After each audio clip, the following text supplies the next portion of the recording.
I played soccer for 3 years. I did BMX for about 6 months. I ate shit on a big jump and quit. BMX is tough. And then you also went to college. I didn't graduate, but I'm okay. I'm a software engineer now. Yeah. I quit. So, yeah. I did too. I quit after football was over. So yeah, I was like, this is not for me. Yeah. Earlier this week, I had a meeting with our merchandise chair, and we met at Shields for a partnership deal with them. Shields moved in, and they just started taking things over. I feel like awesome. They came in, they were just like, all right, Dix, you've had your shot. Shields is great. I love that place. Yeah, the meeting was actually, so we met in the second floor of their store. That was the first time I'd been in the store, talking about how just like rugby, we're trying to get the word out and kind of grow it. They're doing the same thing with Shields because it's not typically been in the state. Everyone here is familiar with Bass Pro Academy, Dix. Yeah, it was just funny listening to the parallels of what we were both kind of saying.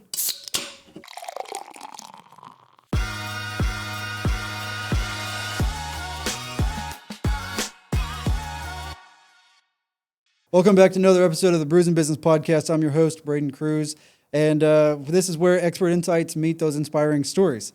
So today we're going to dive into some conversation that blends with some grit, some growth, and the crossroads of spirit of sport. So join me and Joseph and Sean, correct? Yep. Cool. I didn't get your last name. Can't pronounce your last name very well. Sabin, yeah. Dude. Okay, yeah. That's a cool last name. I gotta know where that came from. So you guys are from the Tulsa Rugby Club. And you guys, you've got a little bit of a story from some resilience and commitment to community, a belief that rugby is truly for anyone who wants to get into it. And I think it's safer than actual tackle football, which I guess we can have a conversation on that one too. So this is more than just wins on the field. We're talking about culture, some inclusion, and the future of rugby in Tulsa, right? So let's grab our brews and get right into it. Welcome to the podcast, gentlemen. Thank you. Thank you for having us. So we made our connection through the Tulsa Irish Festival. Yes. Right. Yes. And you guys, this is the first year where second year that they kind of came back after the whole elapse and being gone. But then this year they brought you guys in. And it was an actual official game and stuff too, wasn't it? Yeah. Yeah. So we had our whole season, which was great. And that was a game to get into the playoffs. If we win, then we're in the playoffs and we get to go to Austin. So we were very excited for that, and it was a nice crowd out there. So it was amazing. It was an amazing event. You guys played? Yeah. Did you win? Yeah. We did. We did with a bonus point. So ended up in the playoffs, which was great. Why rugby? A good question. My background, I didn't start playing until college. So I was 19 when I first started. So I've been playing for about 8 years on and off now. Played football growing up, wrestled in high school as well, enjoyed physical sports. And my dad played rugby when he was in grad school and then about another decade after college, and decided to go to OU. And OU's rugby club has been on campus for 51 years now. And he knows that they had a really well-historied club and said, you should try it out. I think you'd like it. If you don't like it, no issues, but try it out, see what happens. And I ended up falling in love with the game. Did you play any other sports before this? I'm sure you did. Yeah, I was a football player, wrestling, and then baseball. Okay. So, yeah. How long did you play? Football started when I was 8, and then I played through my sophomore year of college. Okay. So probably 15 years, something like that. Where'd you play in college? Baker University, a little small school. That's all right. Yeah, still counts. Yeah, yeah. What about you? Grew up playing football, started about 8, second grade, I think. Did most of the sports in grade school, middle school, basketball, soccer, I think till I was 10. But in high school, my main sports were football and wrestling. And so didn't go anywhere for college to play, but like I said, played rugby on the club level at OU. Yeah. Yeah. I played soccer for 3 years. I did BMX for about 6 months. I ate shit on a big jump and quit. BMX is tough. Let's see. I did Taekwondo for a few years. I did gymnastics for a few years. That was all when I was probably 12 or under. And then I played basketball for 14 years from 4 to 18. Okay. Wow. Played that. I was definitely a defensive player. I was not a 3-point shooter. My job was to pretty much get the ball, Yeah. and I was quick. And I'm not 7 foot, but I'm also not 5, so somewhere in the middle. So it's just quick enough and just the right size where I played good at defense. So Yeah. That's- Gymnastics that's is really cool. yeah, and it's an interesting sport. I think Yeah. it's an underrated sport that people don't Absolutely. acknowledge. Like that's a real hard skill to acquire, like Oh, the yeah. muscle control that they have. Oh, it's Kind of makes you insane. think of calisthenics. The guys Yeah. who are good at that in the gym, the gals are right. Yeah, They had they're some level of very gymnastics impressive. growing up. Yeah, yeah, it's a very impressive sport. I couldn't do it. So Yeah. So you guys played some sports, went to college. Both of you guys went to college too, Sean? Yep. Yeah. And then you went to OU. Yeah, Did you graduate from there? I did. Yeah. Thankfully. And what'd you graduate in? I got a degree in chemical engineering. What? Yeah, somehow.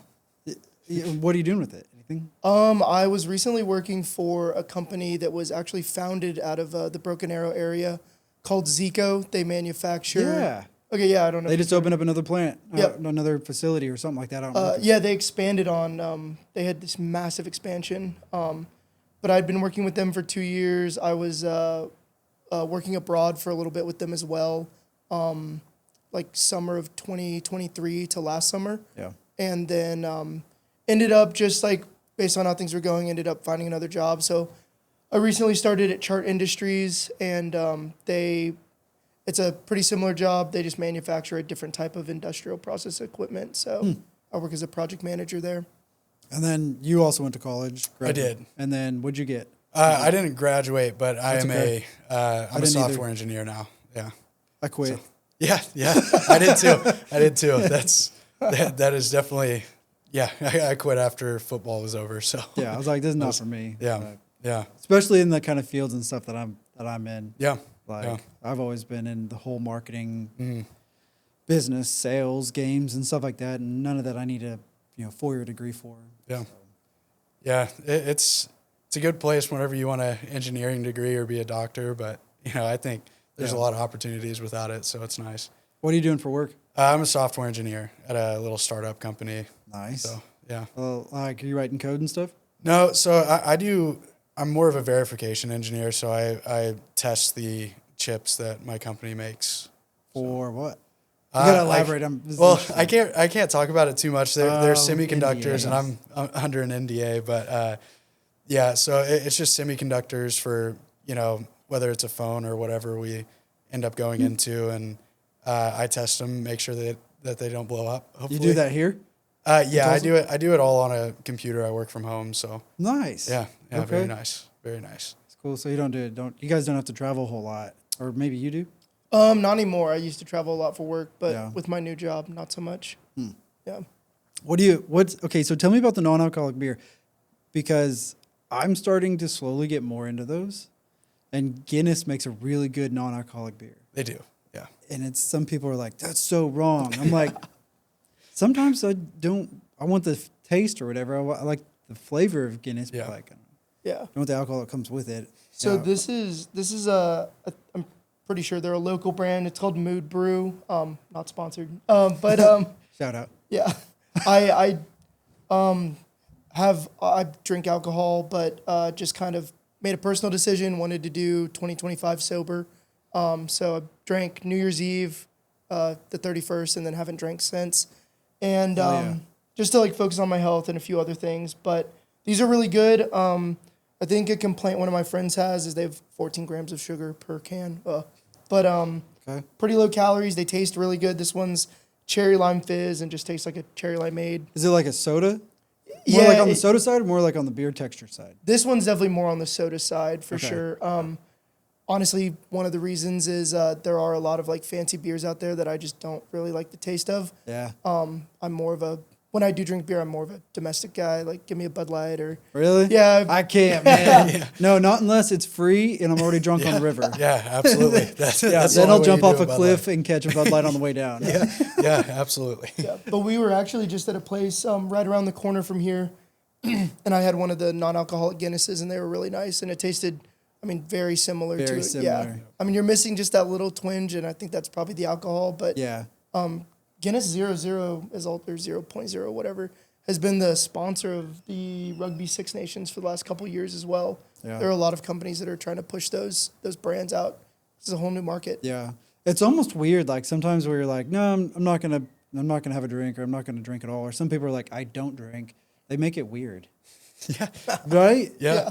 And I'm like, why is it weird? Like, regardless if somebody just doesn't drink at all or doesn't want to drink in the environment, like, Yeah. mind your own business. I always make it weird for him. I try and make it weird for him. Yeah.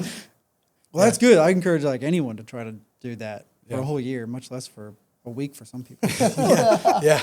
Yeah. Yeah. Completely different sides of the spectrum, right? Part of my job is drinking. Like Yeah. going to networking events, there's always Yeah. stuff like that, or galas or fundraisers and stuff like. Yeah, but I don't have to. But it's I don't know. So at those, like, if you have a non-alcoholic beer at one of those places, do people point it out? I mean, Really? not to me. I That's haven't fair. had that happen. Well, I mean, you're a brolic guy. You could. Oh, you think I'm sure I they're a did- little intimidated. Yeah. Yeah. I'm drinking a non-alcoholic beer. Come at me. Yeah. You got a problem here? Yeah, you got a problem? Yeah. So something I want to shift to a little bit with you guys in the season so far. So you guys started with a 1-3 season. It turned around and finished a 4-3, right? Yeah. And needed to make it to the playoffs. Something shifted. So tell me a little bit about that story. Yeah. I mean, I'll start here. So yeah, I mean, we started out. I mean, we had a couple of friendlies that we played in, and we won both of those. They were friendlies; they didn't matter towards the season, and we won both of those. Then we go into season play, and got humbled very quickly. Lost to Oklahoma City, crosstown rival, whatever. Everybody got humbled, kept losing, and then we kind of made an adjustment and decided that we all really want to lock in and finish the season on a high note. And I think everybody did that. Sean was a great leader. He was our captain, so really sucked whenever he went down right before Irish Fest. But Right before Irish Fest. yeah. He was a great leader, though. He brought us out of it. I would say he was our main component for it. I don't know if I'd go as far to say that, but yeah, I mean, I got injured the Thursday before the game, so 2 days before, and it Of was all things. Yeah, and I mean, just like I'm sure that anyone that's had an injury that ACL or knee, tale as old as time. Half of them or most of them non-contact. Foot got stuck in the ground, body kept going, foot stayed in the same place. Knee just tweaked a little bit, and I went straight to the ground, which was Feel that pop? unfortunate. I heard the pop. It was really loud. Yeah, I did that once. It was loud. Yeah. But that watching that game was pretty tough too, because we were losing for a good 65 minutes out of the 80, and then came back in the last 15 or so to pull out the win with a couple last minute tries. But it was very difficult watching on the sideline. I was actually supposed to be commentating the game, and I tried for the first, I think, 3 minutes, and I was just getting so frustrated watching. I just turned the mic off. I couldn't do it.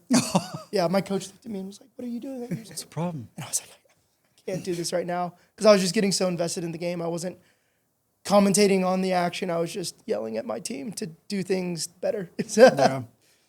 Yeah, it was a great season for all of us. So, but yeah, Sean did great for us. We really had a great time this whole year. It was really fun. What positions did y'all play? Do you play? I am Wide receiver. They call me a hooker. Quarterback. They call me a hooker. That's my position. Okay. So number 2 is because you all have numbers, 1 through 15 are your positions, but my position is hooker, and really just meant because in the scrums I stick my leg out and hook the ball back to our team. So Then you got that tag. All yeah, right. yeah. It's not a great position name, but I don't know. I wouldn't mind it. It's all right. yeah, it's cool. It's cool. It's unique. Cool. What do you got? So my main position is front row. Like JoJo was mentioning, like numbers 1 through 15. Similar-ish to higher levels of football once you get into college and NFL, where certain position groups have certain number ranges. In rugby, your first 15 players that start on the field, each number is actually correlated to an exact position. So 1 through 15 are all different. I can pretty much play 1, 2, or 3. That's the front row. And then Is that like center or right or left on it? So the number 1 is on the left of a scrum when you start, and then your number 3 would be on the right, and then number 2 is in the middle of that front row. And you're number 2? Yes. Yeah. Yes. Okay. So but and then it goes into other categorizations of positions. I haven't paid attention to rugby a whole lot. So it's just like normal football? So are the rules and the positions different? Yes. Yeah. Yeah. I try to honestly more describe it closer to like soccer and basketball because it's a fluid game. Unlike American football, there's no set, snap the ball, play, break, call new play, and then go again. Mm-hmm. Again, similar to basketball and soccer, it's continuous play unless there is an infraction, if the ball goes out of bounds or something like that. Someone makes a goal. Yeah, or someone scores. Really? Yeah. Does the game go faster that way? It doesn't feel like it. You're allowed to ask the referee for the time because at a lot of the fields we play, there aren't scoreboards to look.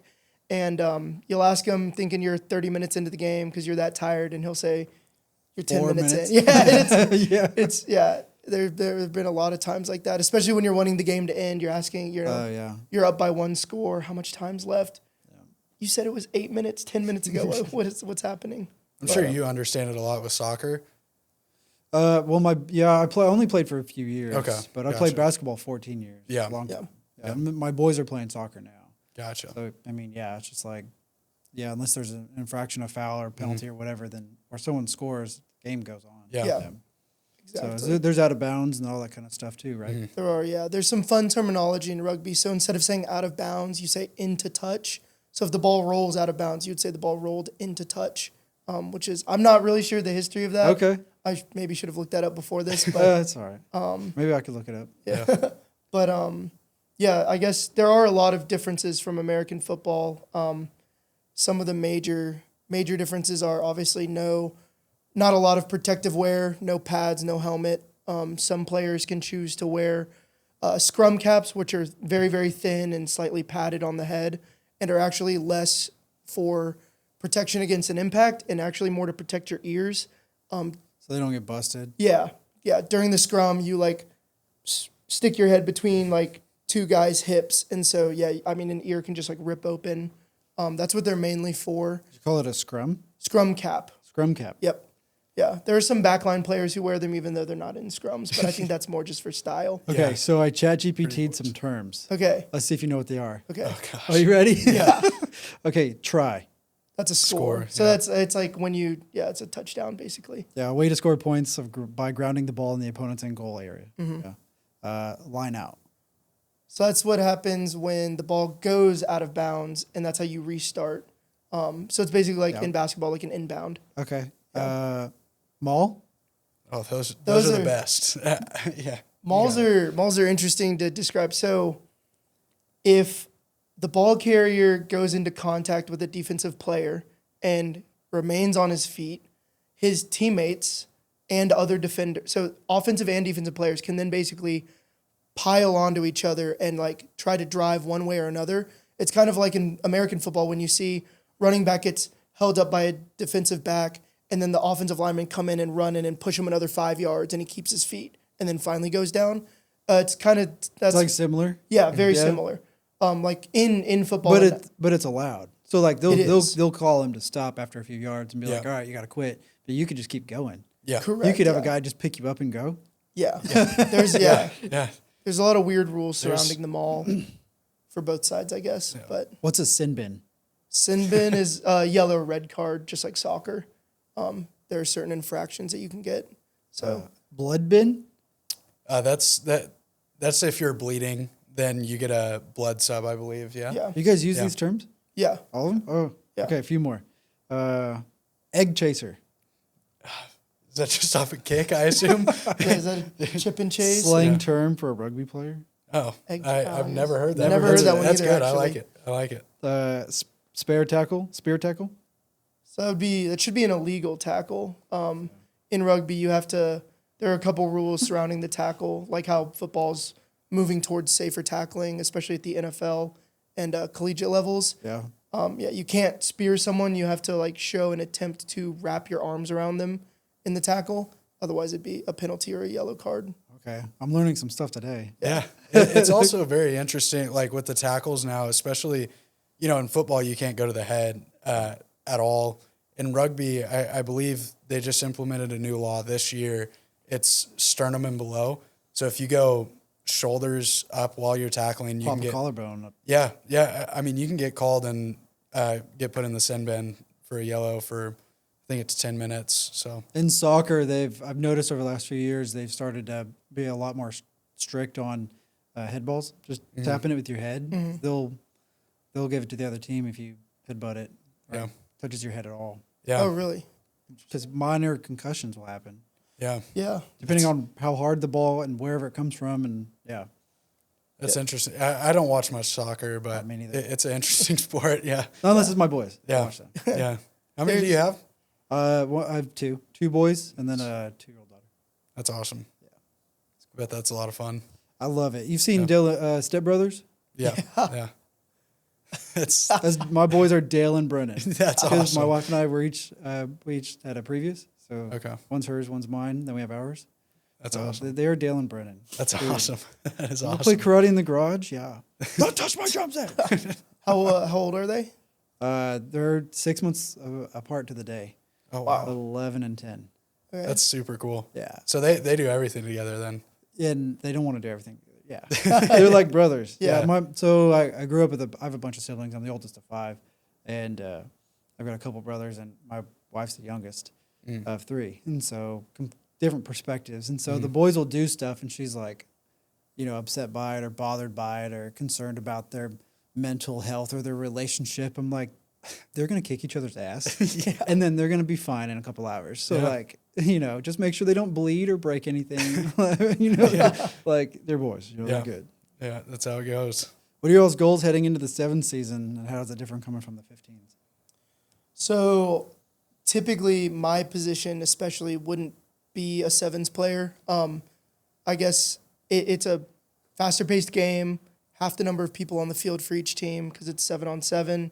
So you really spread the field, a lot more highlights, a lot flashier, a lot more scoring, which is why it's a little more popular in the U.S. or growing popularity, I'd say faster. And it also has a lower skill threshold, I think, to be good at it. You don't have to necessarily be a great rugby player to be great at sevens. Normally the skill set you need is to be fast and athletic.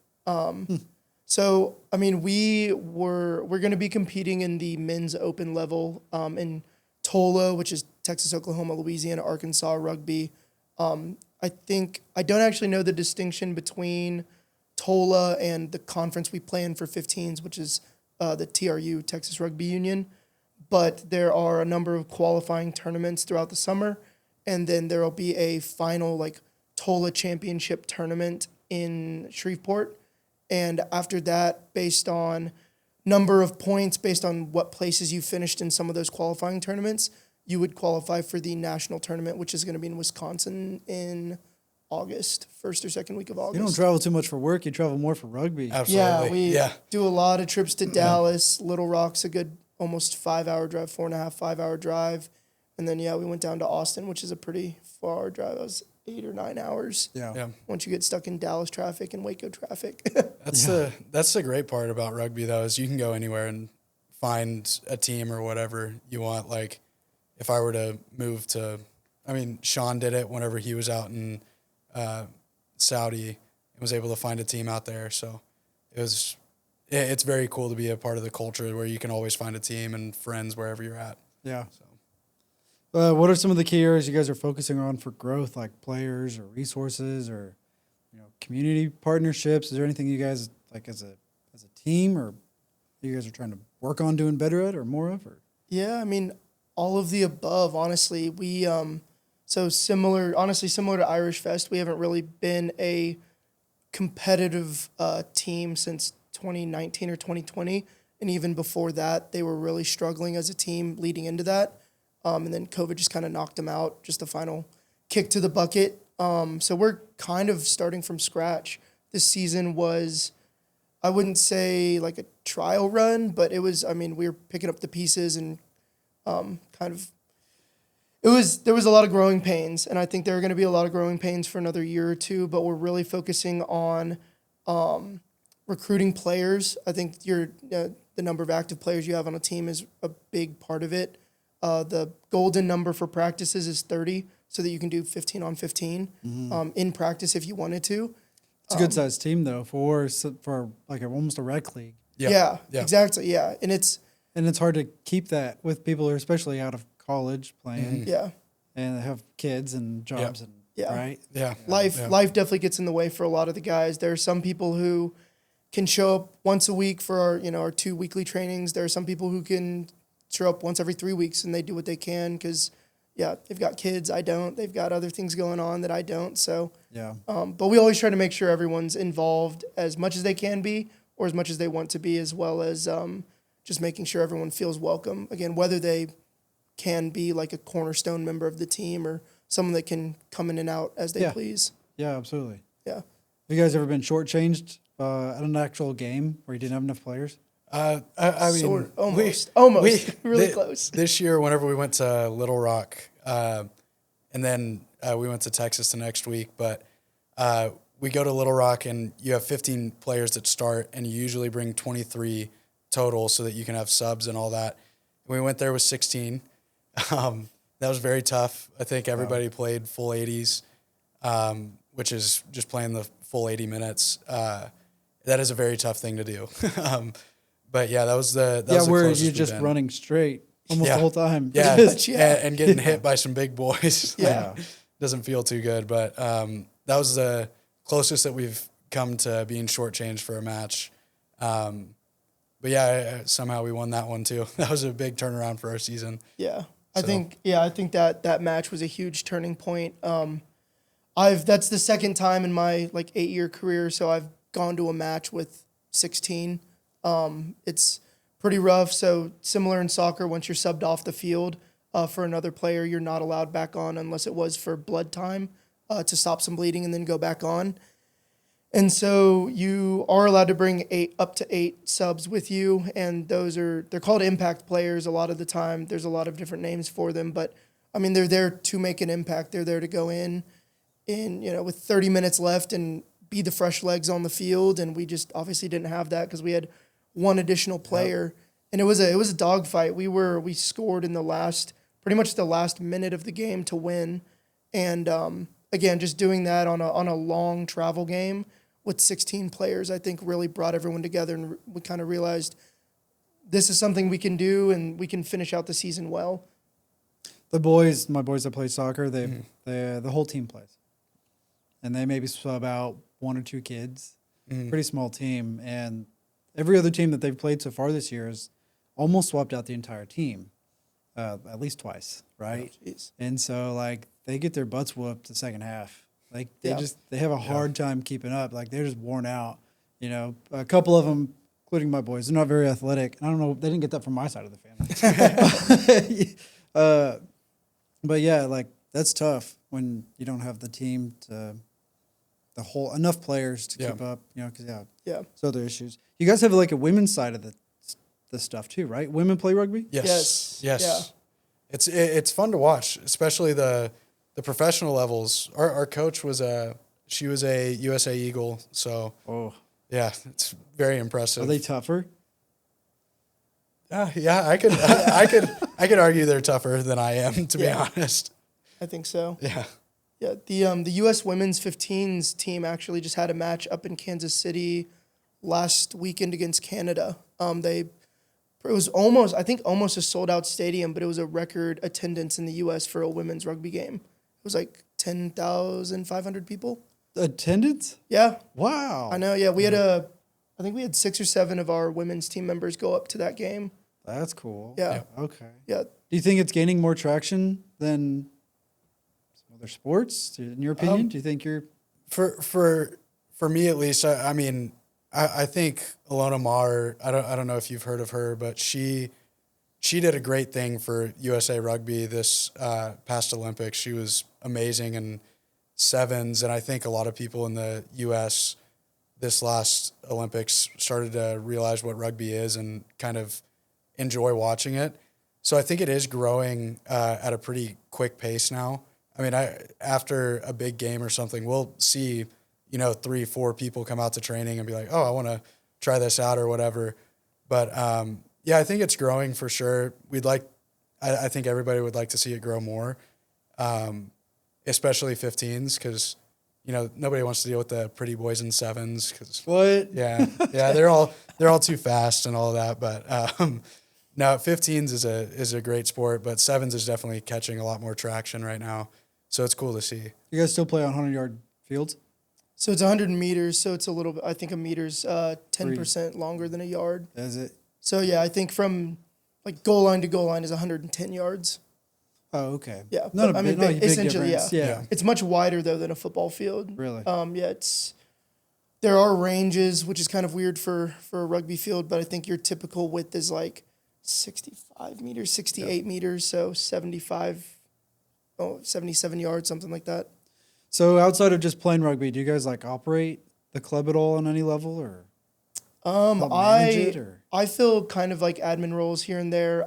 When I was playing at OU, my last 2 years there, I was the president of the club there, so I had experience with admin roles. There is a lot that goes on the back end that a lot of people show up to practice and play, and then there's a lot of work that goes on the back end with our coaching staff, our administrators. I don't really have a named role on the team with Tulsa, but I just kind of do work where I can, and if something needs to get done, I help get it done. Yeah. I just earlier this week I had a meeting with our merchandise chair, and we met at Shields for a partnership deal with them.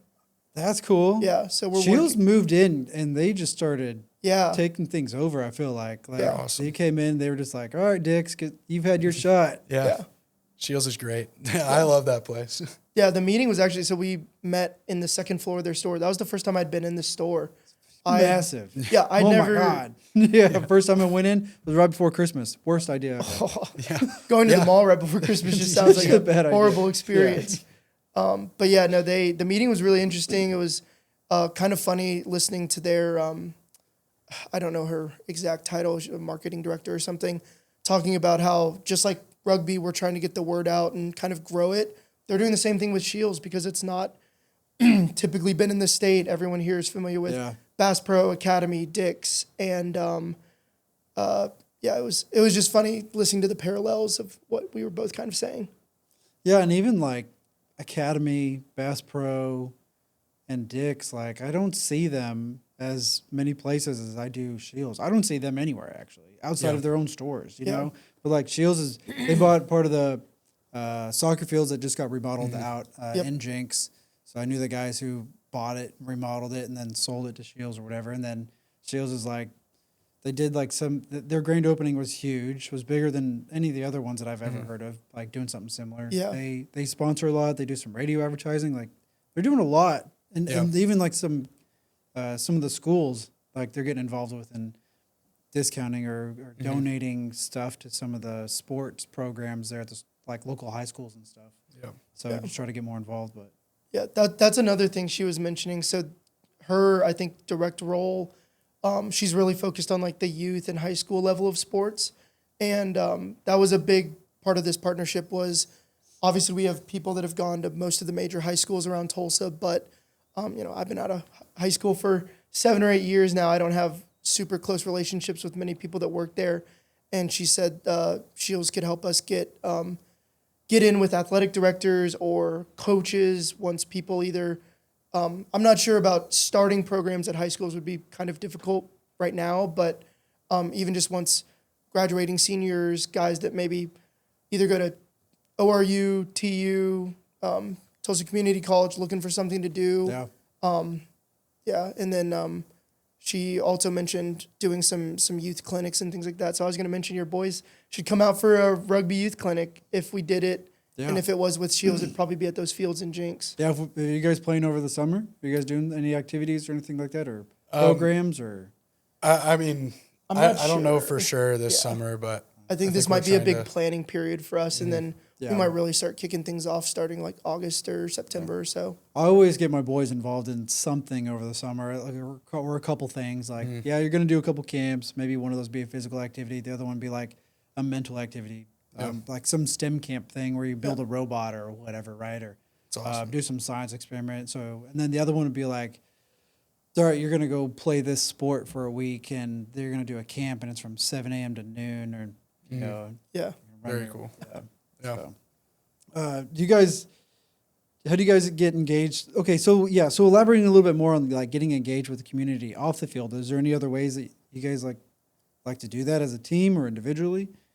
So again, I just think since this was almost like a pseudo inaugural season, we were really just kind of scrambling to get guys on the field and things like that. But I think it's a dream and a goal of a lot of the administrators on the team to get things going like that. We always volunteer at Oktoberfest every year. Okay. We're in the backstage behind the big main tent, changing the kegs out. That's what we do, and then we. It's good weightlifting. It is. They're heavy. Yeah. So good. And we just helped out recently at McNally's for their St. Patrick's Day. Yeah. Yeah. That's a lot of kegs too. Yeah. Yes. I'm the beer garden coordinator for Shamrock. Oh, okay. Oh, okay. So I don't have to deal with kegs. I mean, they'll bring in the people to do that. They can do that on their own, but Yeah. I think what we would like to plan to do eventually would be a lot more community outreach, whether that be I know that since we should all be in good enough shape to run 5Ks, we want to eventually do like a 5K together maybe. There is a local Tulsa Run Club that one of our players, he knows the guy that kind of started it. It's like Run It Tulsa on Instagram, but we in the fall started running with them on Saturday mornings, and we were typically getting anywhere from half a dozen to a dozen guys out for that out of 30 or 40. Everyone's kind of like, oh, what are all these guys doing here? And try to wear as much rugby stuff as we can so people just kind of take notice. But I'd like to do more community volunteering as well as wear your jerseys and stuff and run around town. Either local cleanups or I also want to do other fun like partnerships with businesses, whether that's paid or not. Honestly, I think even if we didn't get anything out of it monetarily or discounts, I think it would be good, again, just to get our name out there. I should get you guys involved with Soldier's Wish. You guys might be able to like work with some home improvement project and help them with some just hands-on labor. Like if they just need help moving some stuff, or they grant wishes to active and non-active duty military personnel, veterans, stuff like that. And a lot of the times it's basic shit. It's like there's 3 that I can remember who were like 80, 70, 60-year-old veterans. Mm-hmm. It's real old dudes. They didn't have AC or heating for like months, and one of them had like 2.5 years didn't have it. Wow.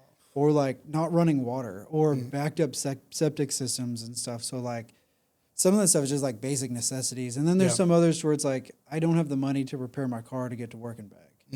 Stuff like that. So they grant all sorts of different kinds of wishes and back and forth. But I feel like just a lot of it's just like, just day to day, like, can I just live in my house? That's awesome. It's not like send me and my family to Disney World, and that's the kind of wishes that were granted and stuff. Here. Hey, can you pay off all my debt, that I racked up, or I don't know. It's very unique in the way that they provide like support to some of those guys and men and women who, put their put themselves out there on the line. So, but they're always looking for people to help. Yeah, we'd love to get in contact with them if you've got that information later. So rugby and beer, they seem to go hand in hand. You're a beer guy. I am. Okay. Speaking of McNally's and all that. Yeah. And then these stats here. Yeah, we're the social aspect of rugby is just as fun as the sport. After matches and stuff, you go 80 minutes of, war almost, no pads, nothing. Just hitting each other, and then after the match, everybody sits 99 down. beers on the wall. Yeah. We start singing, dancing. Both teams just having a great time drinking beer. What's your favorite post-match brew? I'm a Guinness guy. I just anytime. Yeah. Yeah. Did you ever go to Kilkenny's and get the whole liter? No. No. You get a liter. Is that, Yeah, that's the way to do it. I may need to go. That's most cost effective too, because they bring Yeah. out a pitcher, a little stein that's massive. Oh, I need to go. It's huge. I need to go. I'll start inviting the other team after we play them. Let's go get some. Shout out to Kilkenny's. Yes. Yes. Yeah, that's my favorite. Post match, brew or non-brew. honestly, just because I'm not, even when I do drink, I'm not a huge drinker. I've tried to drink beers with teammates after games, a big win or, maybe a sad loss or something like that. And the first thing I want to do is just grab a water because I'm just so exhausted. They say beer hydrates you faster than water. I think it's because you drink it faster. Yeah. This guy knows what he's talking about. You'd be great out at rugby. I'm telling you. See, that's the thing though, is I just like a cheap domestic. Give me a Coors Banquet, give me a Bud Light or a Michelob. Yeah. I do like a Michelob. It's water. It's pretty much Or water. Powerade Zero, and I'm good. It's got to be the blue one though. Yeah. That's my favorite. Yeah. So I guess non-brew, that would be my preference. Yeah. Oh my God, I can't even remember some of these other hydrating brands. There's one, it might be like a liquid. Pedialyte? No, but I've heard that's a love- good one. love Yeah, Pedialyte. good Pedialyte. Great. People are like, "Oh my God, you're a child." Oh, You're like, but it works. You'll see all of us. Most of us have a beer in one hand, Pedialyte in the other after a match. We're double hydrating. Have you tried the liquid IVs? Yeah, Yes, those are good. yes. It's kind of similar. Yeah. You know? Yeah. My boys love primes, of course, because of Logan Paul. Yeah. Yeah. Like, dude, can we get a prime? I'm like, I guess. But what legacy do you guys want the club to hold, or what legacy do you guys expect to leave behind? Have you thought about that, or like? Well, I mean, it's going to be a long time for me. I mean, I'm young enough to where I'll be around for a while. I just want to the people that came before us at Tulsa Rugby really did a great job. It's been around since '74. This isn't the first year. Yeah. So, they did a great job. And, some of the names that pop up occasionally, you just want to leave it better than you got it. And that's, I think, what we're all ultimately trying to do is just continue to make it better and better for the community, as well as, people coming out to watch, having a good time on a Saturday, come watch, 30 dudes go and hit each other for a little bit, get a little entertainment. My wife would be all about that. Yeah. See, I take her to a few years ago. I took her to her first hockey game. Oh, really? With the Oilers. Oilers, yeah, those are fun. And she's like, "This is fun." Watching these guys skate and just hit each other for fun. I was like, "Yeah." Yeah. And then I took her to her first fight night, the Smoking Guns. Oh, okay, Which, yes, it's still a legit fight night, but it's not like professionals that are doing it. It's retired police officers and firefighters. Yeah. Which firefighters are still kicking the police officers' ass. Yeah. Really? It's still happening because they lift a lot. Yeah. And the police sit on their ass a lot. My brother's a cop. Yeah. And, we have a teammate that's a firefighter, so he's going to love to hear that. Yeah. No. But they do. They sit and they ride around in their car all day long and eat donuts. Yeah. Right? Yeah. I know plenty of cops, and if any of them watch that, I hope you text me if you hear this. Yeah. I'm hoping working on a schedule, but it might be having the Broken Arrow police chief on. Oh, that'd be awesome. Be interesting perspective to see how he manages his department. Oh, yeah. Like financially or logistically or motivationally, like leadership, like a lot of different aspects. Oh, yeah. Very interesting. So legacy-wise? Legacy-wise, honestly, I feel like I can do a lot more on the back end of like the admin side than I will as a player. I think I am decent when I'm on the field. I don't know if I'll ever be the cornerstone player to like win a national championship or anything at this level, but I think that there is a stereotype to rugby. It attracts a lot of hooligans and a lot of ruffians, and sometimes what comes with that is a little bit of lack of organization and things that I was able to set up at the University of Oklahoma while I was there would make it a lot easier for if we do have either a really influential like administrator kind of take a step back. Our president of Tulsa Rugby over the last 2 decades just kind of he got, I guess he voluntarily was like, okay, I've done this for 20 years. I'm going to pass the torch along to someone else. And there are a lot of growing pains that come with that pass along of a torch. And there aren't a lot of like processes and procedures written out that people can follow easily. And I feel like when I was at OU, every year it felt like starting over. If there was a new president, a new coach, or a new captain, everything we had to do, getting players registered. At the university level, there's a few other things you need to do to ensure that everyone is eligible via grades as well as via full-time student classification and things like that. And again, every year it just felt like you were doing it from start again, having to ask who to reach out to, where to send this email, what paperwork to get filled out. And I think that if we can get a little bit more organized, and again, I think it's going to take a few years, but I would love to be able to set a really good foundation so that this club can go on for another 50 years or more.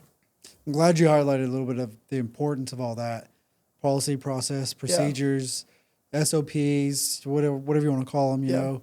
It's so important. So I'm also glad that you highlighted that it's going to take, that you accepted it's going to take 2 or 3 years. Yeah. A lot of people are like, oh, we could build out these policies and actually start implementing them in like a couple months. You know, we just use AI, throw a few things together and just roll it out. And like yes, you can force it and you can try it, but sometimes you need to expect like the whole process from first time you implement it to it's more of a trial and an error, and then you rinse and repeat that until you kind of get it to a point where it starts to create like a snowball and it just starts to roll on its own. Yeah. And you're like, oh, okay. Like, and that whole process definitely take time, you know? So a couple of years to do that. Yeah, it does. And having all that stuff in place is so important too. So like, you know, by the time you hand it off to somebody else, they know where everything left off at. They know who to contact and all that.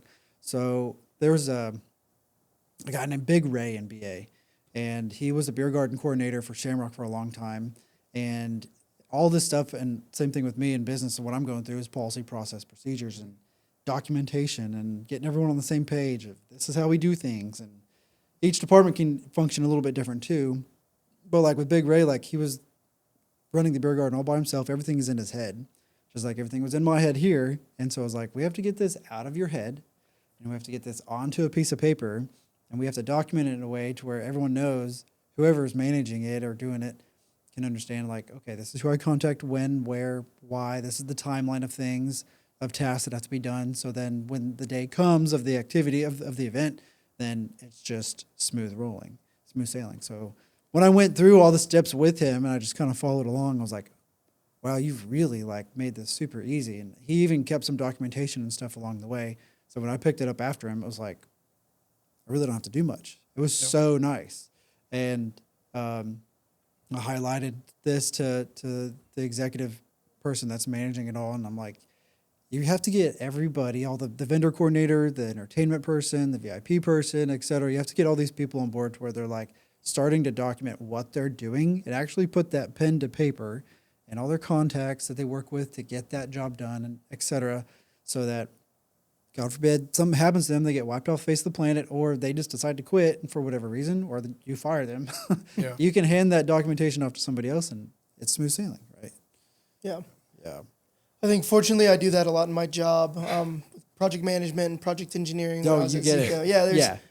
Yeah, organizing procurement and procurement engineering, design, customers, end users, fabricators, a lot of stuff. There's a whole lot that goes into that, and at least I'm getting some use out of it outside of my job. How do you want the Tulsa community and fans to support you guys? Just showing up, is that good? Or is there any other ways? Or? Yeah, I mean, anybody that's out there, you know, cheering us on, or even just watching the match, you can cheer both teams on. It doesn't matter. I think just being out there is great because it grows the sport of rugby. You know, if they come out and see it while they're walking on Riverside or whatever, and they go home, maybe turn it on and, you know, watch a USA match or an MLR match. That's really, I think, what we all are hoping for. So, yeah, I mean, to piggyback on that, it's just to quote a lot of social media influencers and YouTubers and things like that. Shares are free, likes are free, reposts are free. It's not. It's something that's easy to do that shows a lot of support. And I think that once we kind of get our branches out into the community a little bit, it'll again slowly grow. But I think that coming to a game, watching a practice, even just like finding out someone that wants to play. Hey, I saw a post and I know this guy that might be interested in this. I'll hit him up. And that's a common way. I mean, most of the people that do come to practice for the first time or do a game or something is word of mouth. Yeah. So for anyone who's interested in playing and it's their first time, what would your message to be for them? I would say come with cleats, a water bottle, and be ready to learn. I think we invite all levels of experience. I think out of our give or take 30-ish active players this year, we probably had 6 or so that were brand new to the sport. So, 20%. Our age range of active players is from 18 to 36 right now, which is a pretty wide range. And the 36-year-old was actually brand new to the sport as well. So I think he said he saw a post, came out, and he ended up loving it. And, that'd be my message is just we're very welcoming and inviting. And, again, I think I'm biased, but I'd say it's the greatest sports culture in the world. I don't think you can compare it to another one. Before I bring these cards in, we'll see if you know anything about them. Is there any questions that you have for me? I guess, well, what do you think about rugby before and after kind of what we've talked about? My perception hasn't changed. I think it's a cool sport. I haven't watched it. I want to. I just need to find the time, or 2, find the place, and it all to align and go watch it. So I believe it's safer than regular football. Yeah. Than like tackle football. It is, yeah. Yeah, I believe so as well. They're doing a lot with the rules. So funny enough, in rugby, rules are actually called laws. So there are some sticklers. If you say rules, they'll say they're laws. But it's a law, dude. Yeah. But yeah, no, in the last 2 decades, they've done a great job in making the game cleaner and making the game safer for players. There were some rules surrounding the scrum, which is what our positions do mainly, that in the early 2000s, I think it was changed in 2008 or something like that, where they made really drastic changes and it made things a lot safer. There are, I think, might need to fact check me, but I've heard there are less catastrophic injuries in rugby than in American football, per capita of players. That's what I've heard too. Yeah. So that's what I mean by quote safer, Yeah. right? So not to mean that there's never an injury, but somebody, the NFL, dude, they just drug them up and go. Yeah, yeah. You get a lot of broken noses, stuff like that in rugby. You're not wearing a face mask, but Have you broken your nose? No. Broke anything? No. Yeah, I've broken a lot, but not in rugby. Football was really my biggest injury. I hardly ever get injured in rugby. So you have a personal testament to that. Yeah. Yeah. My ear pops open quite a bit, but that's about it. Yeah. So. Yeah. I've had some injuries in other sports, but honestly, all of my major injuries haven't really been anything that related to a violent collision. So I've been lucky enough for that. Would you believe me if I told you I've never really had an injury that took me out for a season or anything like that related to sports? Oh, I'm jealous. I'm jealous of you. Played right football now. 4 years. Like I told you, basketball for a long time. The whole even when I ate shit on BMX, I've had I severed 2 tendons. I fell on a glass bottle in a creek bed playing airsoft. And then I broke it randomly, not even playing sports. I went and jumped up, tried to catch a beam, slipped on it, and then it just naturally just fell, and then I cracked it. And I'm like, you know how many times I've jumped for a rim? Oh, yeah. Still never broken a wrist. But Yeah. That's interesting. I'm very jealous of you. Yeah. No, I was able to say that until I was 17. Thought I was pretty successful from 5 or 6 to 17, and then my junior year of high school, I had a season-ending injury in football. Came back 3 months later, fully healed, and then a season-ending injury in wrestling. 2 weeks after being fully healed I tore a ligament in my foot in football. Healthy for 2 weeks after a 3-month recovery. Shattered my left elbow. What does that mean? What do you mean? How'd you shatter your elbow? See, that's the thing is it wasn't even anything great. So in wrestling, I was it wasn't even something cool. No, it wasn't. Yeah, neither was this injury. But I was on my feet with this guy in a match in wrestling.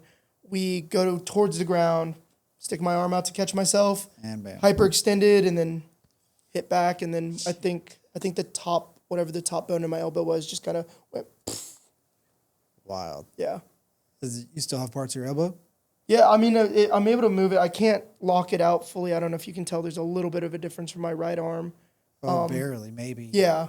So I can feel like whenever I go at like the top of a push-up, I can tell that it's not like locked out. And then when I got out of my cast, I think I could straighten it like this far. Is it hard to bench or do any chest presses? No. When I first got back from the injury, it was because I couldn't lock it out fully.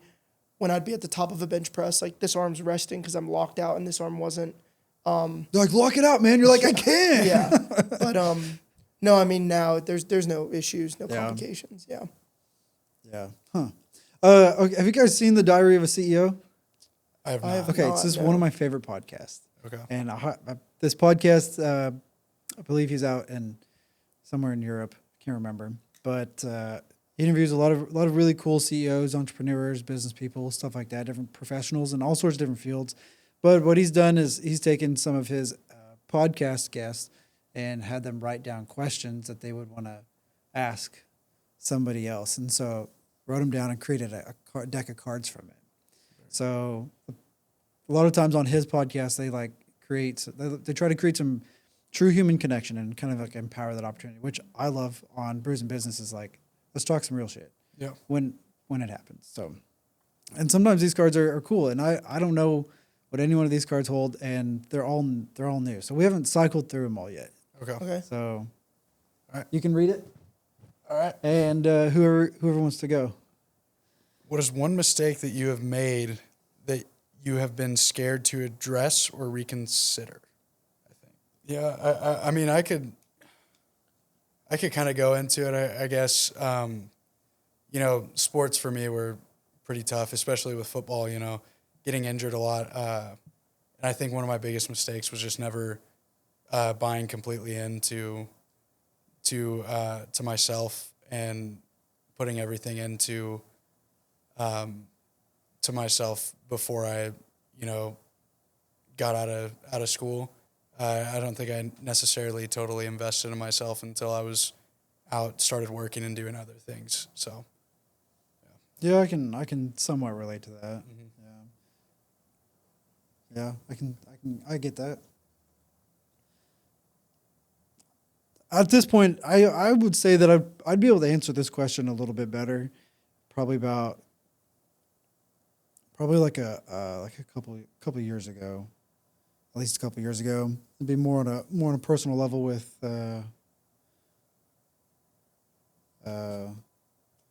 some friends. Okay, hold on. So I've got one. So there was a friend that I hired, had to fire. He lost it and separated. And I feel like it wasn't necessarily a mistake. That decision had to be made. It was actually, I didn't have to make it. I didn't make it. I had to be the messenger on it. Yeah. And so that was tough. But I wish I could reconcile that and just be like, hey, like, you didn't give me the opportunity to explain that. And instead you made me the direct bad guy when I had to be the messenger and make that decision. Yeah. It's tough. Those are tough situations. I do not envy you for that, having to do that. Very tough. Yeah. Fortunately, since I had the longest amount of time to think, I was able to think of something. When I was in college, I had a really close personal friend where, unfortunately, due to some situations that actually didn't involve either of us, it involved another mutual friend. Kind of broke us apart at the time we were living together, which made it a little more difficult. And after we moved out into different apartments at the end of the school year, what was that, my sophomore year, didn't really talk to him, and completely broke it off pretty much. Randomly saw him again. Probably one of my last couple weeks in Norman, right before I was graduating. Randomly saw him in a bar. We kind of briefly reconnected. No ill will towards each other. It's crazy seeing you here because we haven't really talked to each other in 3 or 4 years, and wished each other the best. And he mentioned he's like, hey, we should try and grab a beer sometime, before you graduate or something like that. And I'd considered reaching out to him in those last couple weeks, but just thought it was a little, honestly, like a little too little too late. I'm not sure where he's living now. I think he's from the Northeast. I think he's back up there now. But something that weighed on me a lot during college, because he was pretty much the first person I met in college. But again, something I would have liked to have reconciled, but I don't know if that'll happen. If you ever feel like there's something that you might regret, just do it, or don't do it. Yeah. For sure. Yeah. Any other questions for me? I know more about you than you know about me, I think. I know. I'm trying to think of a couple. I guess we're both single guys without kids. So how is that? Like with kids, I'm sure it's great. They're annoying. I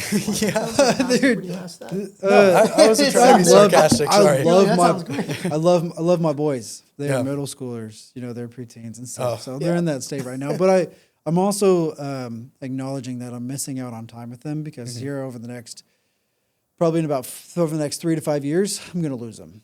I'm going to lose them just like the way my parents lost me, just the way the parents lost you at the 14 to 16 year range and up. You get friends, you get cars, you get toys. You don't want to be home. You get a job, all that kind of stuff. You go to college. You got more competitive sports at that time frame too than you do in elementary school. Right, it's a different kind of ball game, pun intended. So, that's cool. I'm trying to. In my 20s, I was all like gung ho, trying to grow. I made a lot of mistakes on purpose, and I think I called it out earlier on. And I remember being like 16, 17, 18. Mom would be like, hey, if you had any wish, what would it be? I'd be like, oh, I wish for wisdom. I could rub a genie bottle, and I'd be like, give me some wisdom or whatever. Well, you know how you earn wisdom? Through experience. So I've been married once before, and been through an IRS audit, been through a lawsuit, bought and sold property, had kids. I lived up in New York City when I was like 19 for about a year, a little under a year, and that's actually where I got some of my marketing experience, and then came back after high school. I left, lived up there, and then came back. What else? And so kind of coming full circle to that is I'm kind of working into just the acceptance of, all right, just pay the bills and have a little bit more, just a little bit, just enough to have a cushion and play that for the next 3 to 5 years. So then I can just spend more time with the kids. I work a lot. I love it. I like marketing and everything too.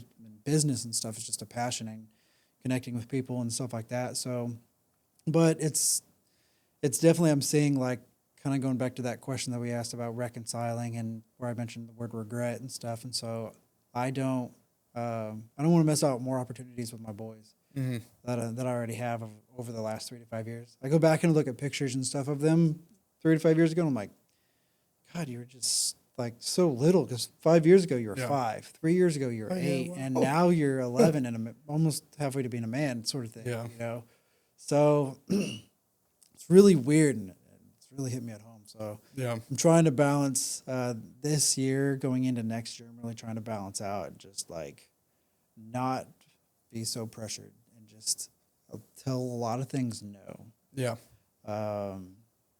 And even clients, I'm just nope, don't call me. I will not answer. That's good. Trying to set boundaries and stuff. So and then my wife and I, we went back and forth. We've been together for going on 6 years, married for a little over 1. We were engaged for 1 and dated for 3. Gotcha. So for a couple of years, we were do we want kids? Are we good with just the boys? Because they're about to be to the age where we could just leave the house. Y'all gonna be 14. Just don't don't catch anything on fire. Nobody comes over. But we hit the reset button, and we got lucky enough to where we have a daughter. That's awesome. So that's cool. And she's almost 2, and so now she starts to pucker. She gives dad's kiss and starts to say I love you and stuff. So that's sweet. Good. Very sweet. That's interesting. You were talking about spending time with your kids as they're getting older, and And I definitely remember myself between 14 and 17 or so. I was acted certain ways that I wish I didn't sometimes, but I kind of, from the flip side of that, is like the mindset of like the kid versus the parent. I kind of think about that now with my parents. My parents are a little bit older. My mom will be 67 this year. My dad just turned 62, and I'll be 27 this year. So for having kids my age, my parents are a little bit older. And I was actually listening to another podcast, and the host on that show was talking about, and I'm fortunate enough to live in the same town that they live in. I'm from Tulsa. They live quick 15-minute drive from me. But he was, this podcast host was talking about, the number of times you see your parents, at least if you don't live in the same city as them. If you go see them once a year and they're going to be alive for 25 years, you see them 25 more times. If you have whether it's financial ability or whatever else, the time, why wouldn't you just want to double that number? You can go see them twice a year and you immediately double that number to, I've seen my parents twice as much as I would have. And so I definitely cherish the time that I have with them. And again, I don't know if I'll set roots in Tulsa for the long run. I don't know if I'll be here when I'm 40 or 50 or 60, but it is nice being around them. We have dinner every Sunday night at their house, and it's nice getting a free meal too. Yeah. Obviously for Mother's Day, we're doing a Mother's Day lunch, I think, at their house with my older sister and I. So yeah, I was just thinking about that while you're... That's wild to recognize too, because I've also have considered that for a long time. Is like my parents are also in their 60s. I'm 32, so we're 30 years. Me and my dad are 30 years apart. Mm-hmm. Yeah. Hold on. My dad's 62. My mom's what? That would make her 58, right? Hold on. 4 years apart? 63 and 67, I think, something like that. Okay. I don't know. I'll figure it out. Whatever.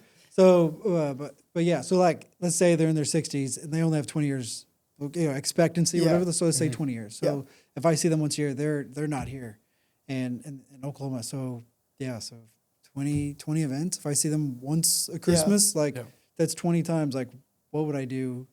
20 more times. Yeah.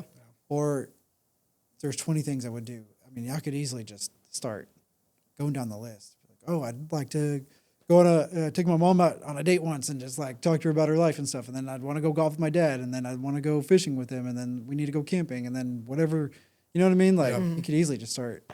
Yeah. Yeah. Are you from here originally? Yeah. Okay. Gotcha. In Tulsa? Or okay. Graduated from BA. Okay. Oh, nice. Yeah, I in 2023. So I graduated in May of 2022. So I, in 2023, took my dad to the Rugby World Cup in Paris that year in France, and had been wanting to do that for a while. He had never been to a World Cup. He'd played rugby for 12 or 15 years of his life, and again, since my parents are older, I just thought about it and had to start making the arrangements in fall of 2022. So didn't have a ton of money, had only been working for 3 or 4 months, right around when tickets came out, and right when I started making like arrangements for our Airbnb and plane tickets and things like that. And so it set me back a little bit financially, but I thought about that because the next one's in 4 years. I was like, well, in 4 years he'll be, he won't be, what was he, 60? Yeah, he won't be 60, he'll be 64. And I was like, who even knows if, something could happen. Who knows if he'll be around in 4 more years? And it's Australia. He'll be a little bit older, a little harder to travel. Book it. Yeah. I was like, I'm going to book the trip. You can recover a couple grand. Yeah, that's I told myself, you got time. As I was like putting our airplane tickets on a credit card, I was like, am I going to miss this couple $1,000s when I'm 60? No. Am I going to like have these memories for the rest of my life? Yeah, and you're going to be glad you did, because if you didn't and something happened in the next couple of years and you never did it, you're going to have the biggest regret waiting on you. I could answer that card again with something I'd like to reconcile. But yeah, it was a incredible experience, unreal trip. He had also I think he had been in Paris maybe for a day or two for a business trip, but hadn't really been able to explore France. And we're both big history buffs, got to do a day trip out to Omaha Beach in northern France and see the Louvre and everything else like that. That's cool. Yeah, unreal experience, unreal trip. And I mean, if it had cost me 5 times what it did back then, I still would have done it. All right, so is there a way or somewhere that someone wants to get involved or support or see the games or the schedules, is there a website? Is all the social media accounts, or is there one in particular? Or if you're give a shout out on that. Or So we do have a website. I'll be honest, I don't know how often we update it. I'd say our main social media is Instagram. Facebook is probably the secondary. Instagram is Tulsa RFC. We post all of our schedules, any activities we're doing. I think we have a pinned post of our practice schedule, which is Tuesday, Thursday evenings on 37th and Riverside. you play out there? Yep. Yeah. Oh, I've seen you guys. Yeah. Oh, okay. You can also just Google Tulsa Rugby Pitch. I've probably thrown a frisbee into your gameplay. It's the most northern hole on. You guys play frisbee golf? I own a set. I've got it actually in my trunk right now. But I've been trying to move. I haven't been able to move around a course lately, but I do enjoy playing. It's fun. I'm not very good. Yeah. No, I've tried frisbee golf one time. Don't think I can do it again. It was pretty bad. Pretty bad. I'm worse at it than I am at real golf. So. Yeah, I picked up some clubs last year too. Oh yeah. I did too. It's challenging. It is. Yeah. And the clubs are going to do what the clubs are designed to do, to some degree, right? But yeah. So I picked it up because there's a lot of clients and stuff that like to go golf, and so I'm out there with them now. So. It's fun. That's my favorite downtime is golf. I figured out I can't get it out of a sandpit. Yeah, that is very tough. That is a bigger pain in the ass than I thought. Yeah. Oh my God, because I see it. They're like, come on, just whack it. Yeah. You can't just whack it. Yeah, and they tell you can't get a practice swing in there either because you don't want to mess up the sand too much. So you go in there. Dude, I was sitting there. I was digging a hole with it, trying to get the sucker out. As long as you I eventually just picked it up, and I was yeah. No, that's the best move is act like you swing with another ball in your hand and just throw it up there. Nobody can see you down there. Yeah, if I go golfing with 18 balls, if I've got one left by the end of the day, it's a good day. Oh, I'm not that bad. I'm pretty bad. Yeah. So I've only played 3 full rounds of golf though in my time. there's this one. We're gonna get a little off track, but out in the canyon, it's called the Canyons. It's out in Sand Springs. Yeah. Have you played that one? Yeah. God, that is tricky. Yeah. It was so hard, especially. Very tough. Was it like hole 12 or something, to where it's just like you can see off the cliff and it just nosedives. Yeah. And then you can see the flag and you're looking down there and you're like, it's not that far. Yeah, I've lost so many balls between here and that flag because it's just but the distance, it's tricky. Then there's some where it's just like nearly straight uphill. Yeah. A couple like that, but yeah, the distance control on those kinds of holes where it's either straight down or straight up, you have no clue. I can hit a 7-iron 400 yards off of a high enough hill, So yeah. So there's one in Arizona. There's a course that I think it's like I don't know how far the drop is, but some dude hit like a 600-yard drive or something off of it. What? Just because it was such a steep drop off that the ball just took flight and just went. But it doesn't count for longest drive ever hit because it was so steep. It'd be like hitting a golf ball out of an airplane. It'd go pretty far. Yeah. You're like, look how far I hit it. Yeah. Cheater. Yeah. Yeah. All right, well, guys, I appreciate you guys coming on and hanging out with me and talking a little bit about some personal stuff and some history, and then, of course, the game, some terminology and stuff, because I don't think a whole lot of people know about that stuff like I didn't.